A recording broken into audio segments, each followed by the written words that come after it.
Hello guys, Radhe Radhe, जय श्री कृष्णा।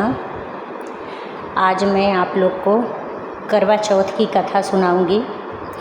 आप लोग को तो पता होगा करवा चौथ आने वाला है और करवा चौथ पे हर सुहागन अपने पति के लिए निर्जला व्रत रखती हैं और उस दिन हर सुहागन को कथा ज़रूर सुनना चाहिए, तभी जाके आप लोग का व्रत पूर्ण होगा। चलिए आप लोग को मैं करवा चौथ माता की कथा सुनाने जा रही हूँ। आप लोग बहुत ध्यान से सुनिएगा। बहुत समय पहले की बात है। एक साहूकार के 7 बेटे और उनकी एक बहन करवा थी। सभी 7 भाई अपनी बहन से बहुत प्यार करते थे, यहाँ तक कि वे पहले उसे खाना खिलाते और बाद में स्वयं खाना खाते थे। एक बार उनकी बहन ससुराल से मायके आई हुई थी। शाम को भाई जब अपना व्यापार व्यवसाय बंद कर घर आए तो देखा उनकी बहन बहुत व्याकुल थी। सभी भाई खाना खाने बैठे और अपनी बहन से भी खाने को आग्रह करने लगे, लेकिन बहन ने बताया कि उसका आज करवा चौथ का निर्जला व्रत है और वह खाना सिर्फ चंद्रमा को देखकर उसे अर्घ देकर ही खा सकती है। चूँकि चंद्रमा अभी तक नहीं निकला है, इसीलिए वह भूख प्यास से व्याकुल हो उठी है। सबसे छोटे भाई को अपनी बहन की हालत देखी नहीं जाती और वह दूर पीपल के पेड़ पर एक दीपक जलाकर चलनी की ओट में रख देता है। दूर से देखने पर वह ऐसा प्रतीत होता है कि जैसे चतुर्थी का चांद उदित हो रहा है। इसके बाद भाई अपनी बहन को बताता है कि चांद निकल आया है, तुम उसे अर्घ देने के बाद भोजन कर सकती हो। बहन खुशी के मारे सीढ़ियों पर चढ़कर चांद को देखती है, उसे अर्घ देकर खाना खाने बैठ जाती है। वह पहला टुकड़ा मुंह में डालती है तो उसे छींक आ जाती है। दूसरा टुकड़ा डालती है तो उसमें बाल निकल आता है और तीसरा टुकड़ा मुंह में डालते ही कोशिश करती है तो उसके पति की मृत्यु का समाचार उसे मिलता है। वह बौखला जाती है। उसकी भाभी उसे सच्चाई से अवगत कराती है कि उसके साथ ऐसा क्यों हुआ। करवा चौथ का व्रत गलत तरीके से टूटने के कारण देवता उससे नाराज़ हो गए हैं और उन्होंने ऐसा किया है। सच्चाई जानने के बाद करवा निश्चय करती है कि वह अपने पति का अंतिम संस्कार नहीं होने देगी और अपने सतीत्व से उन्हें पुनर्जीवित दिलाकर रहेगी। वह पूरे 1 साल तक अपने पति के शव के पास बैठी रहती है, उसकी देखभाल करती है, उसके ऊपर उगने वाली सुई नुमा घास को वह एकत्रित करती जाती है। 1 साल बाद फिर करवा चौथ का दिन आता है। उसकी सभी भाभियाँ करवा चौथ का व्रत रखती हैं। जब भाभियाँ उससे आशीर्वाद लेने आती हैं तो वह प्रत्येक भाभी से यम सुई ले लो, पिए सुई दे दो, मुझे भी अपनी जैसी सुहागन बना दो, ऐसा अनुग्रह करती है। लेकिन हर बार भाभी उसे अगली भाभी से आग्रह करने का कह चली जाती है। इस प्रकार जब 6ठे नंबर की भाभी आती है तो करवा उससे भी यही बात दोहराती है। यह भाभी उसे बताती है कि चूँकि सबसे छोटी भाई की वजह से उसका व्रत टूटा था, अतः उसकी पत्नी में ही शक्ति है कि वह तुम्हारे पति को दोबारा जीवित कर सकती है। इसीलिए जब वह आए तो तुम उसे पकड़ लेना और जब तक वह तुम्हारे पति को जिंदा न कर दे उसे नहीं छोड़ना। ऐसा कह कर वह चली जाती है। सबसे अंत में छोटी भाभी आती है। करवा उनसे भी सुहागिन बनने का आग्रह करती है, लेकिन वह टालम टोली करने लगती है।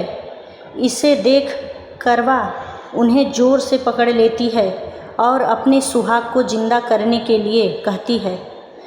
भाभी उससे छुड़ाने के लिए सोचती है, खसोटती है, लेकिन करवा नहीं छोड़ती।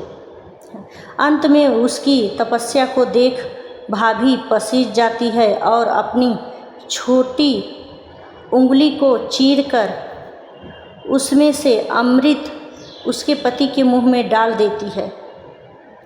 करवा का पति तुरंत श्री गणेश कहता हुआ उठ बैठता है। इस प्रकार प्रभु कृपा से उसकी छोटी भाभी के माध्यम से करवा को अपना सुहाग वापस मिल जाता है।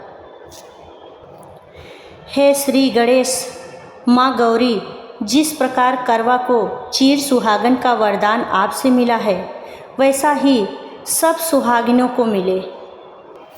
बोलिए करवा चौथ माता की जय।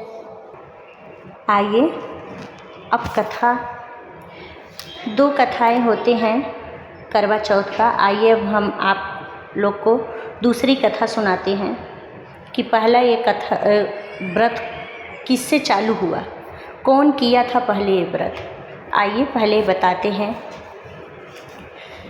धार्मिक मान्यताओं के अनुसार ये व्रत सबसे पहले शक्ति स्वरूपा देवी पार्वती ने भगवान शिव के लिए रखा था।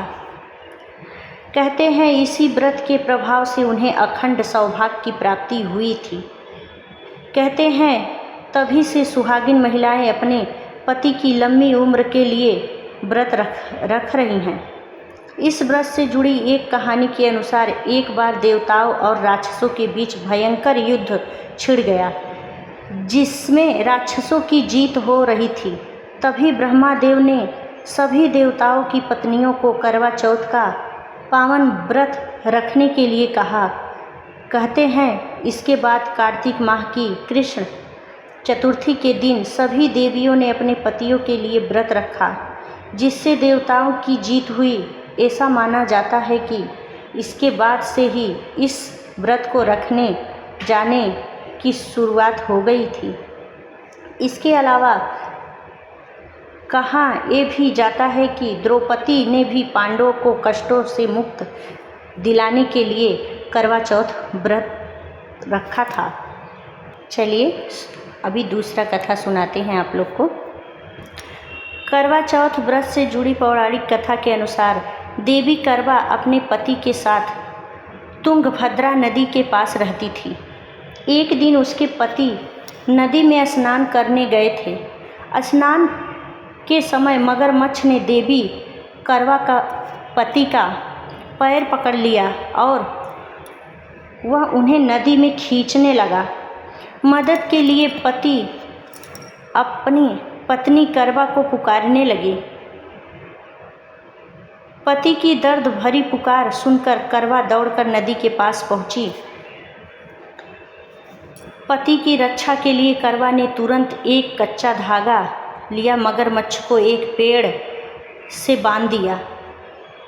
करवा के सतीत्व के कारण मगरमच्छ एक कच्चे धागे में ही इस तरह से बंध गया था कि वह थोड़ा भी हिल नहीं पा रहा था। लेकिन अभी भी करवा के पति और मगरमच्छ दोनों के प्राण संकट में फंसे थे। तब करवा ने यमराज को पुकारा और अपने पति के लिए जीवन दान देने और मगरमच्छ को मृत्यु दंड देने की प्रार्थना की।